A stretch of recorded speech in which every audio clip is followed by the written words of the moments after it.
کی حکومت کے حوالے ہو جائے گا. تو ایک بہت بڑی پیش رفت ہے ان دا سینس کہ اگر امریکہ اپنا سفارت خانہ اس کو واپس مل جاتا ہے, وہ اس کو کھول لیتا ہے اور وہاں اپنی پریزنس لاتا ہے, اور آئی ایم شیور کہ طالبان فل سیکیورٹی دیں گے. مین وائل یہ بھی تذکرے ہو رہے ہیں کہ جی امریکہ طالبان سے یہ دوبارہ ایک ریکویسٹ کرنے جا رہا ہے کہ ریکویسٹ کیا, ایک پروپوزل ہے کہ جو بگرام کا ایئر بیس ہے وہ دوبارہ امریکہ کو دے دیا جائے. کیونکہ اس سے پہلے آپ کو یاد ہوگا نا کہ امریکہ یہ بھی مطالبہ کر رہا تھا طالبان حکومت سے کہ جو اکوپمنٹ ہے سارا ڈیفنس کا وہ چھوڑ کے گئے تھے وہ واپس کر دیا جائے. اس کا جواب بھی انہوں نے لے لیا تھا.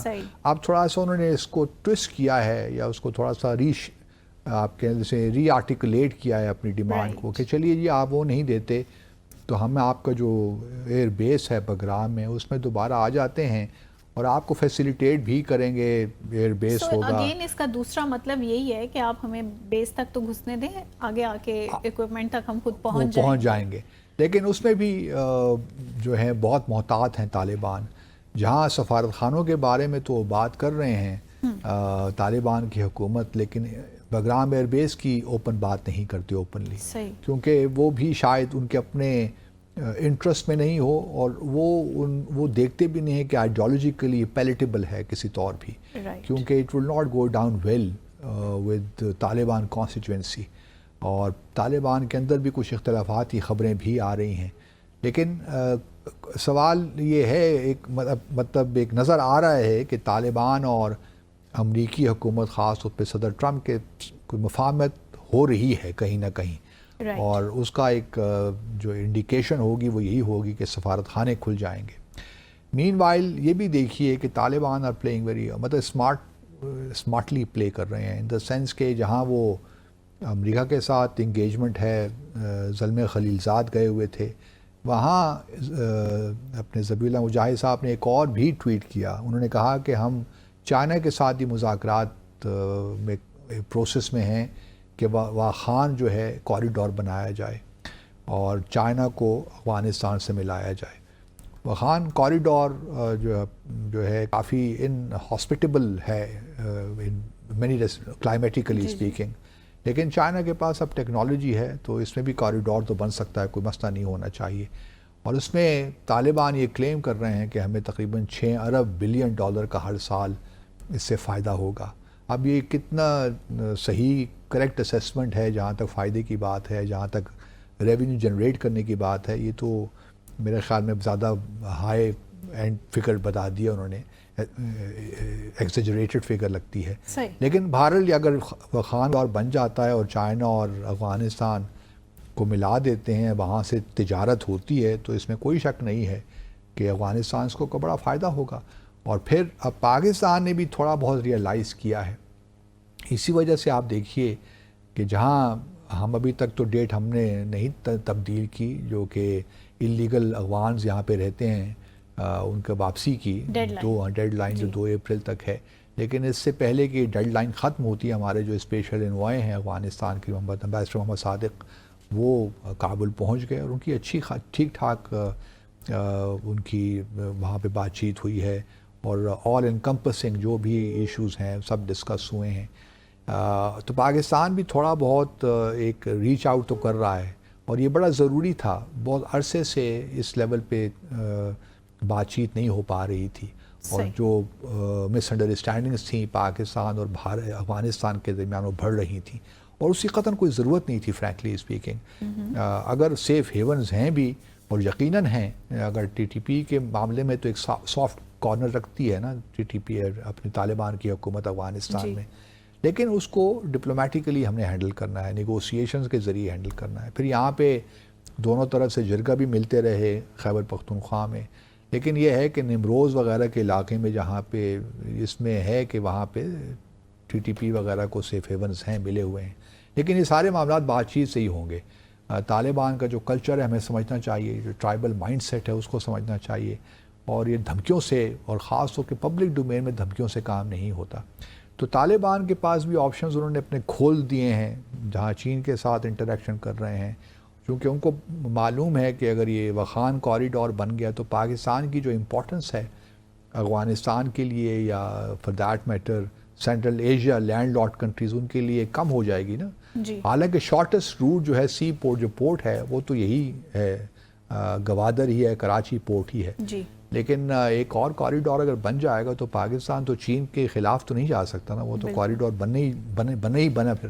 تو پاکستان کے لیے ضروری ہے کہ ہم اپنے آپشنس کو کم کرنے کی بجائے اپنے لیے اسپیس بڑھائیں افغانستان میں, اور بھارت بھی اس سے خوش ہوگا آبویسلی اگر افغانستان کے, اس لیے وہ بھی سوچ رہے ہیں جہاں جہاں امریکہ کے ساتھ سفارت, خیر بھارت کا سفارت خان تو پہلے ہی ہے, ان کا ایک ٹیکنیکل وہ کہتے ہیں مشن وہاں پہ ہے, لیکن ممکن ہے کہ وہ بھی اپ گریڈ کر دیں اپنی پریزنس کو افغانستان میں, کیونکہ ان کو چاہیے کہ یہاں سے وہ ڈسٹربنسز اور پرابلمس کریٹ کرتے رہیں پاکستان کے لیے, تو ان کو بھی اسپیس مزید چاہیے. اور پھر افغانستان کی طالبان کی حکومت اگر پاکستان کے ساتھ تعلقات اسی طرح ہی سرد مہری کا شکار رہتے ہیں, ٹینشن رہتی ہے, تو ان کو بھی سوٹ کرتا ہے کہ بھارت افغانستان سے ہی پرابلمس کریٹ کرے پاکستان کے لیے, پاکستان کو انڈر پریشر رکھنے کے لیے. تو یہ بڑے ڈائنامکس ہیں, لیکن اندر سے چیزیں کچھ ملی بھی ہوئی ہیں. ڈاٹس اگر آپ کنیکٹ کریں نا تو بہت سی چیزیں سمجھ میں بھی آ جاتی ہیں. لیکن پازیٹیو بات بھی ہوئی ہے کہ جو ابھی ہم نے بھی وزٹ کر لیا. ہاں یہ میں امید کرتا ہوں کہ فارن منسٹر بھی ہمارے جلد کابل کا دورہ کریں گے. صحیح. So let's take a short commercial break hair.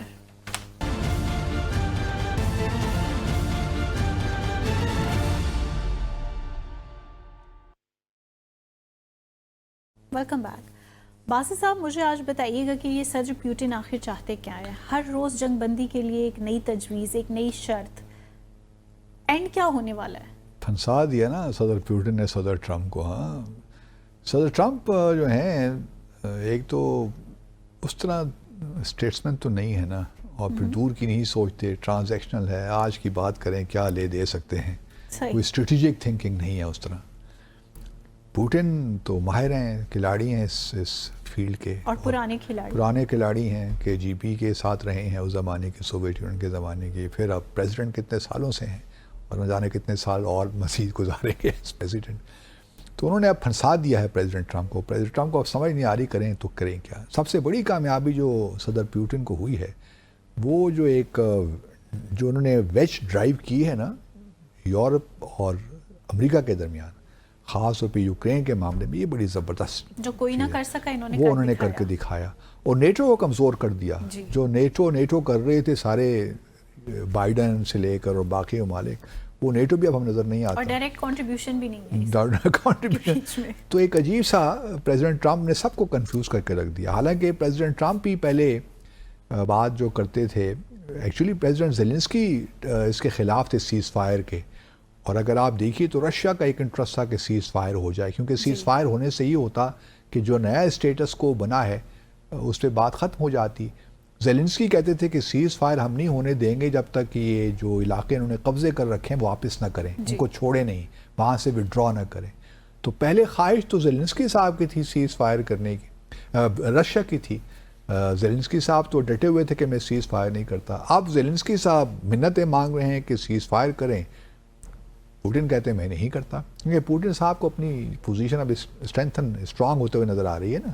ایک طرف جی انہوں نے یہ دعویٰ کر دیا کہ ٹھیک ہے ہم پارشل سیز فائر تو کر لیتے ہیں, جو انرجی سیکٹر ہے اس کو ہم نشانہ نہیں بنائیں گے, اور انفراسٹرکچر جو ہے اس کو ہم نشانہ نہیں بنائیں گے, لیکن ہم سیز فائر مکمل طور پر اس وقت تک نہیں کریں گے جب تک ہمارے پہ جو سینکشنز لگائی ہوئی ہیں امریکہ نے وہ اٹھاتا نہیں ہے, ان کو لفٹ نہیں کرتا. اب یورپ اس بات پہ مضر ہے کہ بھئی نہیں, مضر ہے کہ آپ یہ کس طرح ہو سکتا ہے. امریکہ کو بار بار یہی کہہ رہے ہیں کہ یہ سینکشنز اگر آپ نے ہٹا دیں تو پھر تو سیز فائر بھول جائیے آپ. سیز فائر تو ایک آپ کے پاس لیوریج ہے نا, اس کو آپ استعمال کریں کہ رشیا کو پش کریں ٹورڈ سیز فائر. تو اب وہ رشیا یہ بات اس نے نیا ایک قضیہ چھوڑ دیا ہے. کل صدر پیوٹن نے ایک نئی بات شروع کر دی کہ جی میں تو زیلنسکی کے ساتھ کوئی ایگریمنٹ کر ہی نہیں سکتا, کیونکہ یہ تو انلیجیٹیمیٹ پریزیڈنٹ ہیں. پہلے آپ وہاں پہ اگر الیکشنز نہیں کروا سکتے تو یو این ایڈمنسٹریشن کے تحت اس کو دے دیں یوکرین کو. یو این ایڈمنسٹریشن آئے, وہ وہاں پہ الیکشن کروائے, اور جب نئی حکومت آئے گی تو ہم انہی کے ساتھ, ایک لیجیٹیمیٹ حکومت آئے گی تو ہم ان کے ساتھ معاہدے کریں گے سیز فائر کے. زیلنسکی صاحب تو انلیجیٹیمیٹ پریزیڈنٹ ہیں, وہی اب پریزیڈنٹ ٹرمپ کو سمجھ نہیں آ رہا کہ وہ کیا کریں. نہ ان کو سمجھ آ رہا ہے اور نہ ان کے جو اسپیشل انوائے ہیں فار مڈل ایسٹ اور رشیا یوکرین وار, اسٹیو وٹکاف، ان کی سمجھ میں کچھ آ رہا ہے کہ اب کیا ہونے جا رہا ہے. تو پریزیڈنٹ ٹرمپ نے اب، لیکن معاملہ کچھ یہ ہے کہ پریزیڈنٹ ٹرمپ کے لیے یوکرین کا معاملہ بڑا امپورٹنٹ ہے. کہاں وہ ایک دن میں اس کو سیٹل کرنا چاہ رہے تھے، اب تو 100 دن بھی قریب آنے والے ہیں. ہمارا خیال تو یہ تھا نا کہ 100 دن ان کی مجبوری ہے کہ انہوں نے 100 دنوں میں یہ کر کے دکھانا ہے پریزیڈنٹ ٹرمپ نے. تو اس لیے پریزیڈنٹ پوٹن اب پریشر بلڈ کر رہے ہیں پریزیڈنٹ ٹرمپ پہ، اور ان سے ملاقات کی بھی حامی بھی نہیں بڑھ رہے. ٹیلی فون پہ بات کر لیتے ہیں، لیکن اب معاملات کافی پیچیدہ ہو گئے ہیں پریزیڈنٹ ٹرمپ کے لیے. اور پریزیڈنٹ ٹرمپ نے وہ پریزیڈنٹ پوٹن پہ کوئی پریشر بھی اس طرح بلڈ نہیں کر سکتے. اگر وہ مزید ان پہ پریشر بلڈ کرتے ہیں، ان پہ مزید سینکشنز لگاتے ہیں، تو اس کا مطلب یہ ہے کہ وہ یورپ کی جانب دوبارہ دیکھیں گے. تو اپنا ہی جو ہے نا ہی ول بائٹ دا بلٹ والی بات ہے، تو وہ بھی نہیں کرنا چاہتے. تو اس وقت سے پریزیڈنٹ ٹرمپ کو کافی مشکلات کا سامنا ہے ڈپلومیٹیکلی اسپیکنگ. ایک طرف وہ نیٹو کے خلاف باتیں کرتے رہے ہیں، بلکہ یورپ پہ پورے ٹیررز انہوں نے لگا دیے ہیں. کینیڈا سے کا تعلقات کچھ بہتر ہو گئے ہیں تقریباً، ابھی بہتر تو نہیں ہوئے، لیکن جب سے نئے پرائم منسٹر آئے ہیں اس کے بعد سے کچھ حالات شاید بہتر ہو. ان کا ٹیلی فونک کنورسیشن بھی ہوئی ہے مارک کارنی کے ساتھ جو نئے وزیر اعظم ہیں. اب کینیڈا میں انتخابات ہونے جا رہے ہیں، لیکن سوال یہی پیدا ہوتا ہے کہ پریزیڈنٹ ٹرمپ نے زبردست چال چلی ہے جی، اور پوٹن سے پریزیڈنٹ پوٹن نے زبردست چال چلی ہے، اور اس وقت وہ ہی از ڈکٹیٹنگ، اور کافی وہ اپنے انہوں نے پوزیشن اسٹرینتھن کر لی ہے. صحیح، اور مجھے لگتا ہے کہ اس بات کا جواب بھی ہے جو سر زیلنسکی نے ان کے بارے میں کامنٹ کیا تھا کہ ہی از ناٹ ویل، اور بس وہ کچھ عرصے میں ہمیں نظر نہیں آنے والے. تو انہوں نے پھر اپنی پریزنس کر کے زیلنسکی صاحب کا زیلنسکی صاحب کا اوریجنل جو ان کے اپریہینشن سے وہ ٹھیک تھے کہ یہ سیز فائر کی طرف نہیں آئیں گے پریزیڈنٹ پوٹن. اچھا چلیں، آپ نے اسی سیگمنٹ میں بات کی سر ٹرمپ کی نا، اثر و رسوخ کی. مجھے ایک دوسرے کانٹیکسٹ میں بھی ان کا اثر و رسوخ ختم ہوتا ہی دکھائی دیتا ہے. اگر میں بات کروں اسرائیل کی جو سیز فائر معاہدہ ہے اس کے حوالے میں، تو آپ کیا سمجھتے ہیں کہ اسرائیل بھی جنگ بندی سے بھاگ رہا ہے؟ وہ ڈیفینیٹلی. اب تو دیکھیے، پہلے بھی ہم نے یہی کہا تھا کہ پہلا فیس اسرائیل کا دیکھیں انٹرسٹ کیا تھا، وہ تو اپنے ہاسٹیجز وہی واپس لینا چاہتے تھا. حماس نے، اگر آپ دیکھیے تو حماس نے جو ایگریمنٹ سائن کیا تھا 19 جنوری کو اس سال، وہ بڑا زبردست تھا. وہ حماس کی بہت بڑی کامیابی تھی، کیونکہ اس میں اگر آپ دیکھیے تو سیکنڈ فیز میں نہ صرف اسرائیل نے اپنی فوجیں وہاں سے نکالنی تھیں غزہ پٹی سے، بلکہ پرماننٹ سیز فائر کا ہی معاہدہ کرنا تھا، اور پھر تیسرے فیز میں ریکنسٹرکشن کی بات ہونی تھی. تو حماس نے ڈپلومیٹیکلی تو اچیو کیا، لیکن ہمیں یہ معلوم تھا پہلے دن سے ہی کہ دوسرے فیز میں پرابلمز ہوں گے کہ امپلیمنٹیشن نہیں ہو پائے گی. پہلے فیز کی تو ہو جائے گی، کیونکہ 33 ہاسٹیجز تو یرغمالی تو آ گئے نا، اس میں 7-8 مردہ لاشیں بھی تھیں، لیکن باقی جو زندہ حالت میں آ گئے، اور 2000 کے قریب اسرائیلی جو فلسطینی پرزنرز بھی رہا ہوئے. لیکن بس اسی حد تک تھا. اسرائیل کا انٹرسٹ یہ نہیں تھا کہ وہ کوئی پرماننٹ سیز فائر کی طرف جائے یا غزہ سے پوری طرح وڈرا کر جائے. اور پھر ٹرمپ کی جو اسٹیٹمنٹ تھی کہ ہم نے ریویرا بنانا ہے یہاں پہ اور سب فلسطینی یہاں سے نکل جائیں، اس نے مزید اسٹرینتھن کیا اسرائیل کے ہاتھوں کو. دوسری جانب ہم دیکھ رہے ہیں کہ عرب دنیا بالکل بے بس ہے.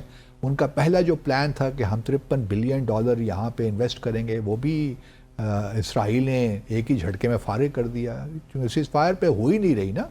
وہ ریکنسٹرکشن کا پلان تو تب ہوگا جب سیز فائر ہوگی. تو وہ پھر اسرائیل، ایجپٹ نے پھر ایک اور نیا پلان لے کر ایجپٹ آ گیا کہ جی اسی دوران ہم کچھ ہاسٹیجز اور سواپ کریں پرزنرز اور ہاسٹیجز کے درمیان. وہ بھی ریجیکٹ ہو گیا. وہ حماس کو قابل قبول نہیں، اور اسرائیل کو بھی نہیں ہے فار دیٹ میٹر، کیونکہ اسرائیل پرماننٹ سیز فائر میں انٹرسٹڈ ہی نہیں ہے. وہ مسلسل بمباری کیے جا رہے ہیں اس علاقے میں. ہر روز 100 سے زائد لوگ وہاں شہید ہو رہے ہیں، اور عرب دنیا ہے کہ اس کو کوئی اندازہ اب نہیں ہے کہ وہ کیا کرے، کیونکہ ٹرمپ کی جو حالات ہیں صدارت کے، وہ تو انپریڈکٹیبل ہے نا. کچھ آپ ان سے توقع نہیں رکھ سکتے. دیکھیے نا، کل تک وہ جسٹن ٹروڈو کو گورنر ٹروڈو کہتے تھے، آج انہوں نے والٹے فاس لیا اور جو نئے پرائم منسٹر ہیں کینیڈا کے، ان کو پرائم منسٹر کہنا شروع کر دیا. تو اس قسم کی چیزیں ہیں جس طرح فارن پالیسی اس طرح نہیں چلتی. اسی وجہ سے جو لوگ ان کے ساتھ کام بھی کر رہے ہیں وہ کافی مشکل میں ہوں گے، خاص طور پہ اسٹیو وٹکاف وغیرہ جو کہ نیگوشیٹ کر رہے ہیں تمام چیزوں کو. اور اب دنیا بھی ابراہیم ایکارڈز کی تو بات کرتے ہیں، بڑی اچھی افطار پارٹی کل دے دی ٹرمپ صاحب نے وائٹ ہاؤس میں، لیکن یہ باتوں کی حد تک تو نہیں ہے نا. معاملات کو آگے ابراہیم اکارڈز کا انہوں نے ذکر کیا, وہ ٹھیک ہے, سب چیزیں اپنی جگہ پہ, لیکن آگے معاملات کو لے کر کیسے چلیں. اب نیا ایک شوشہ شروع ہو گیا ہے کہ یہ ایران کے جو فیسیلیٹیز ہیں ان پہ ہم نے حملہ کرنا ہے اسرائیل نے. وہ بھی کافی اس وقت مارکیٹ میں کافی گرم ہے یہ خبر بھی کہ اسرائیل تو کسی تلاش میں ہے کہ وہ اس ایران کی فیسیلیٹیز پہ حملہ کرے, نیوکلیئر فیسیلیٹیز کو. حالانکہ یہ مزید پرابلمس کریٹ کرے گا. آپ چلیے ایک فیسیلیٹی تباہ بھی کر دیں گے, لیکن ایران کے پاس کیپیبلٹی تو ہے نا, وہ لوگ تو موجود ہیں, وہ دوبارہ اس کو بنا لیں گے اور پھر آپ انریول کریں گے بہت سی چیزوں کو. پھر تو ایران کے پاس ایک جسٹیفیکیشن ہوگی کہ وہ این پی ٹی سے وڈرا کرے اور پھر واقعی نیوکلیئر ویپنز پروگرام کی طرف جائے, جس طرح نارتھ کوریا نے کیا. نارتھ کوریا کے بھی تھریٹس آئے ان کو امریکہ کی جانب سے, تو انہوں نے این پی ٹی سے وڈرا کر لیا. تو یہ ایران کے پاس بھی یہ آپشن ہے, اگر آپ اس کو اسٹرائک کرتے ہیں, ریسٹرائز کرتے ہیں, اس پہ ایگریشن شو کرتے ہیں, تو ایران فل جسٹیفیکیشن آلریڈی آپ کر بھی چکے ہیں. اور پھر جو ہے ایران اور پھر جو ہے اپنا رشیا کی فل سپورٹ ہوگی, چائنا کی بھی سپورٹ ہوگی. تو میرا نہیں خیال, کچھ لوگ باتیں کر رہے ہیں کہ ایران کے فیسیلیٹیز پہ, نیوکلیئر فیسیلیٹی پہ اسٹرائکس ہونے جا رہی ہیں. میں نہیں سمجھتا کہ امریکہ اس کو سپورٹ کر سکتا ہے, کیونکہ امریکہ کا اس وقت جو پریزیڈنٹ ٹرمپ کچھ اچیو کرنا چاہتے ہیں نا, ابھی تک کچھ definitely without that they can't do that. Israel without American support they can't do that. بلکہ غزہ کا بھی جو آپریشن یا ہوا ہے, اب جو لیبنان پہ بھی پہلے کرتے رہے ہیں, اب امریکہ ان کو بالکل سپلائی بند کر دے ایمونیشنز اور میونیشن کی, تو اسرائیل ایک قدم آگے نہیں چل سکتے. بغیر امریکہ کے سپورٹ کے تو ممکن ہی نہیں ہے. تو پھر امریکہ کیوں کہتا ہے کہ یہ بھی ہم سے پوچھ کے نہیں کیا, اس کے بارے میں بھی ہمیں معلوم نہیں؟ سب کچھ معلوم ہے, وہ تو بڑی کوارڈینیشن کے ساتھ معاملات ہو رہے ہیں. اور پریزیڈنٹ ٹرمپ کے آنے سے سیٹن یاہو کو بڑی تقویت ملی ہے ایک لحاظ سے. اور کیونکہ جو انہوں نے اعلان کیا نا پریزیڈنٹ ٹرمپ نے پری میچورلی کہ اور بغیر سوچے سمجھے کہ جی فلسطینی سارے نکل جائیں غزہ سے, یہ میں سمجھتا ہوں کہ شاید ویل کوارڈینیٹڈ بھی ہو, آئی ڈو ناٹ نو. لیکن کیونکہ یہ اس دوران ہوا جب سیٹن یاہو وزٹ کر رہے تھے وائٹ ہاؤس میں, اور ملاقات ہو رہی تھی پریزیڈنٹ ٹرمپ کے ساتھ, تو تمام چیزیں اب ہیزٹلی ہو رہی ہیں, کچھ سمجھ نہیں آ رہا کہ کیا ہونے جا رہا ہے. تو اس وجہ سے جو لوگ Putin has emerge as a winner ابھی سے ہی, اور دوسری جانب اسرائیل کو بھی اگر آپ دیکھیے تو میں سمجھتا ہوں کہ ایک بہت بڑی اس کی وکٹری تو ہے نا, کہ کوئی کچھ نہیں کر سکتا اس کے خلاف, کیونکہ امریکہ اس کے پیچھے کھڑا ہے. صحیح. So let's take a short commercial break here.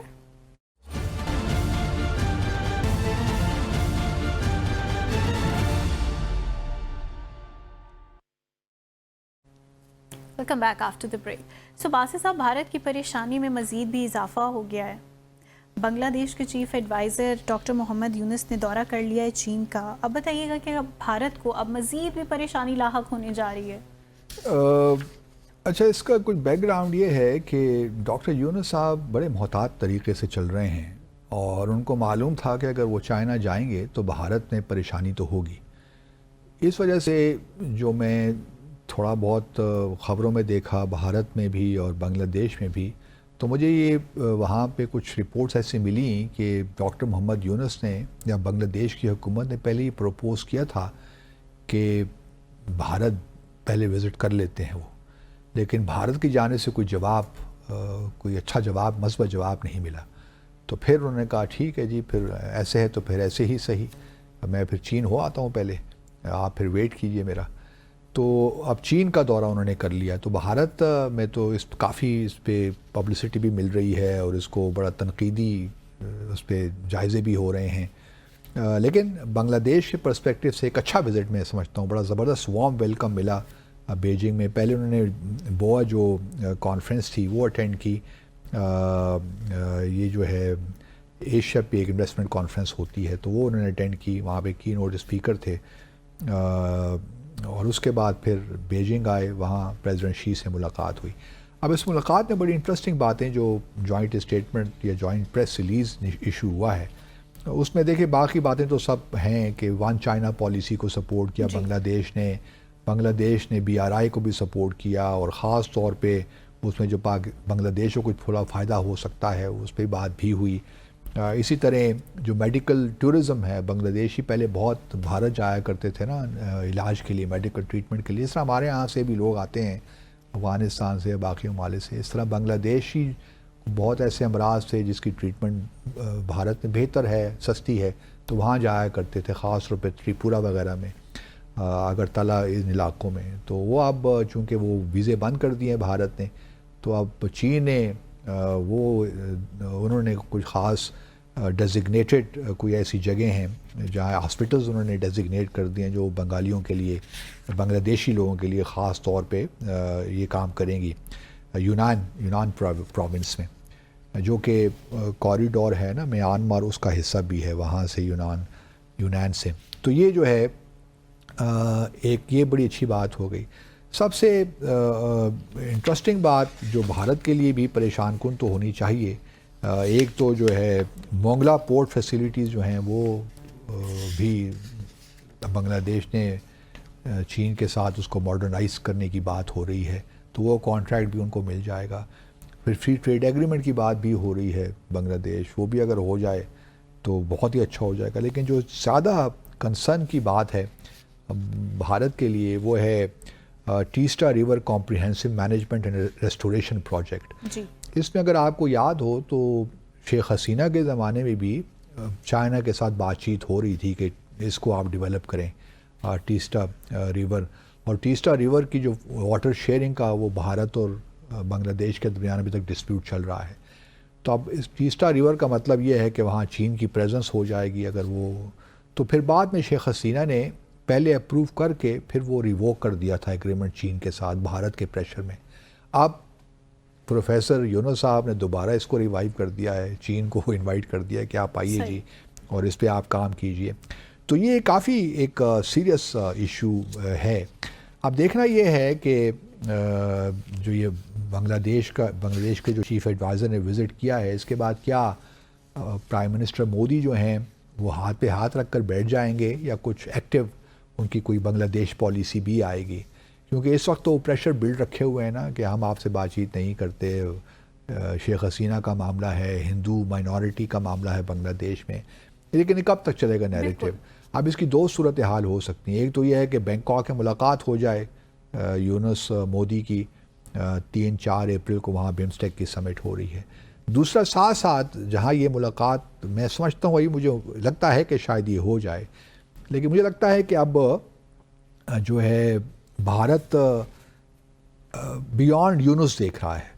وہ کس طرح؟ ان دا سینس کہ وہ الیکشنز کا انتظار کر رہا ہے, کیونکہ الیکشنز تو ڈاکٹر یونس نے یہ کہا ہوا ہے نا کہ وہ اس سال یا جون کے اگلے سال تک ہو جائیں گے. اب ان کی نظریں جو ہیں وہ الیکشنز میں ہیں کہ الیکشنز کے بعد کون ادھر آتا ہے, ڈھاکہ میں کس کی حکومت بنتی ہے.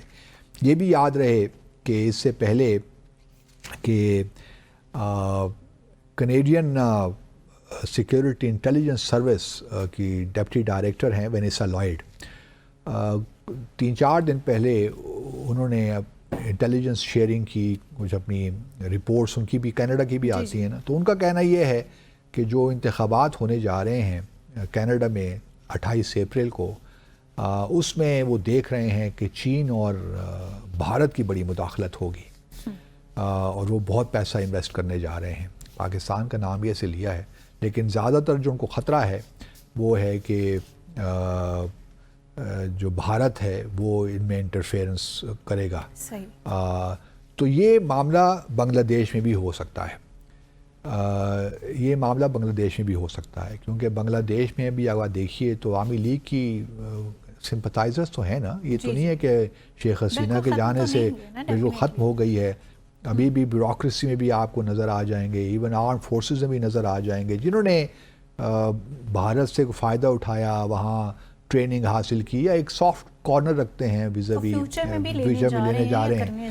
تو اب بھارت کا میری اسیسمنٹ ہے کہ بھارت جب بھی انتخابات ہوں گے بنگلہ دیش میں, گو کہ وہ فساد تو اچھا رکھے گا بنگلہ دیش کے ساتھ, پریشر بھی رکھے گا, اور کسی حد تک یہ ملاقاتیں بھی اگر ہو جاتی ہیں, لیکن اس کی اگلی حکمت عملی کا جو اصل ہے نا وہ ہوگا کہ کسی طریقے سے ان فورسز کو واپس حکومت میں لایا جائے جو کہ پرو انڈیا ہوں, اور اینٹی پاکستان ہو اور اینٹی چائنا ہو. امپار کیا جائے ایسی مطلب ان پارٹیز کو سپورٹ کیا جائے. مثال کے طور پر عوامی لیگ اگر بینڈ بھی ہو جاتی ہے کیونکہ شاید عوامی لیگ کو اس طرح پذیرائی حاصل نہ ہو, یا ممکن ہے کہ اس کو انتخابات میں کنٹیسٹ کرنے کی اجازت ہی نہ دی جائے کیونکہ شیخ حسینہ باہر ہیں, تو مجھے لگتا ہے کہ شاید جو نئی حکومت ہے یا انٹرم سیٹ اپ جو ہے یہ ایسے الیکشنز قوانین آ جائیں جس کے تحت عوامی لیگ کو پرمیشن نہ ملے الیکشنز میں حصہ لینے کی. لیکن اس کے باوجود بھی کچھ انڈیپینڈنٹس ہوں گے, کچھ اور پارٹی سے لوگ ہوں گے جن کو بھارت کوشش کرے گا کہ وہ اسمبلی میں پہنچیں. تو یہ اس کی حکمت عملی کا ایک بہت بڑا حصہ ہوگا اگلے آنے والے دنوں میں. اور ساتھ ساتھ اگر بمسٹیک کے مارجن سے ملاقات ہو جاتی ہے تو it will not be a breakthrough, but یہ پہلا کانٹیکٹ ہوگا بٹوین مودی صاحب اور یونس صاحب کے درمیان پہلی ملاقات ہوگی. تو اس کی بھی اہمیت ہے کیونکہ اس وقت بھارت کو یہ خطرات تو لاحق ہے نا, ایک طرف چین ہے, دوسری جانب پاکستان ہے. پاکستان کے بھی تعلقات الحمدللہ بہتر ہو رہے ہیں بنگلہ دیش کے ساتھ, لیکن ہمیں بھی بیونڈ یونس دیکھنا چاہیے ان دا سینس کہ ٹریڈیشنلی ہمارے تعلقات بی این پی سے بھی اچھے رہے ہیں جو خالدہ ضیاء کی پارٹی ہے. اب جو نئی پارٹی بنی ہے دا سٹیزن پارٹی, وہ بھی ایک امپورٹنٹ, کیونکہ اسٹوڈنٹس کا انیشیٹو ہے, ممکن ہے کہ وہ اگلے انتخابات میں ایمرج کریں ایز اے لارجسٹ پارٹی, ہو نوز. تو اس وجہ سے ہمیں بھی تھوڑا بہت اس پہ کام کرنا چاہیے کہ الیکشن کے بعد کیا ہوگا, کیونکہ یونس صاحب تو الیکشن میں نہیں آئیں گے, انتخابات نہیں لڑیں گے, یہ دوسری پارٹیز ہی آئیں گی. اب ہمیں بھی اپنے آپشنز دیکھنے ہیں تاکہ جو ہم نے ایک انیشیٹو لیا ہے اور بنگلہ دیش نے بھی جو انیشیٹو لیا ہے اس کو ہم آگے لے کر جا سکیں, کنٹینیوٹی اس کو بالکل اسٹاپ نہ ہو جائے, کیونکہ بھارت کی حت الحسا یہ کوشش ہوگی کہ کس طریقے سے اس میں رکھنے ڈالے جائیں. ہاں, اور وہ انتخابات کے ذریعے بھی کر سکتا ہے, اور اگر اس کو کچھ امید نظر نہیں آئی تو پھر وہ جو ہے ان انتخابات میں پرابلمز بھی کریٹ کر سکتا ہے, بنگلہ دیش کے اندر بھی انسٹیبلٹی پھیلا سکتا ہے. یہ بھی ساری چیزیں ہمیں سوچنی چاہیے, کیونکہ دیکھیے نا تلسی گیبرڈ کا جو ہے بیان بھارت میں ایک سوال کے جواب انہوں نے کہا کہ امریکہ جو ہے ورڈ ہے جو اسلامسٹ ہیں بنگلہ دیش میں. تو پروفیسر یونس صاحب نے بڑا کمال کیا کہ چلیے امریکہ کے تو خدشات ہوں گے پریزیڈنٹ ٹرمپ کے اگر ہیں, انہوں نے اس طرح پبلک اس طرح وائس نہیں کیا, گول تلسی گیبرڈ نے بھارت میں یہ کہہ دیا. لیکن یہ ہے کہ پروفیسر یونس نے بھی, بنگلہ دیش نے بھی اپنے آپشنز کھلے رکھے ہوئے ہیں. چین جا کر انہوں نے بتا دیا کہ ہمارے پاس بہت سے آپشنز ہیں, اور کیونکہ چین نے بڑے واضح طور پہ بنگلہ دیش کی سوورنٹی کو, ٹیریٹوریل انٹیگریٹی کو سپورٹ کیا ہے فل طریقے سے, اور اکنامک ان کی ڈیولپمنٹ میں فل سپورٹ کرنے کا کوئی کمٹمنٹ کی ہے. تو میرے خیال میں پروفیسر یونس کے لیے اور بنگلہ دیش کے لیے ایک بڑا زبردست وزٹ یہ ہوا ہے, بڑا کامیاب وزٹ ہوا ہے. میں دیکھ سکتا ہوں جو چیزیں اس جوائنٹ پریس ریلیز میں آئی ہیں. اب کس حد تک یہ معاملات آگے چلتے ہیں.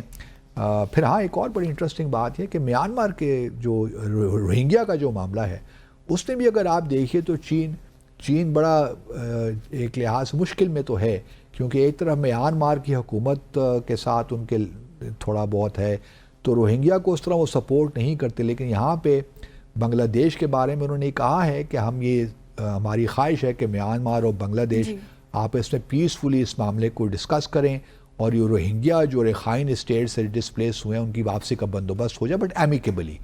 تو اس میں بھی چین نے بنگلہ دیش کو آپ کہہ سکتی ہیں کچھ سپورٹ ان کو بھی دے دی ہے. تو good visit by doctor Yunus.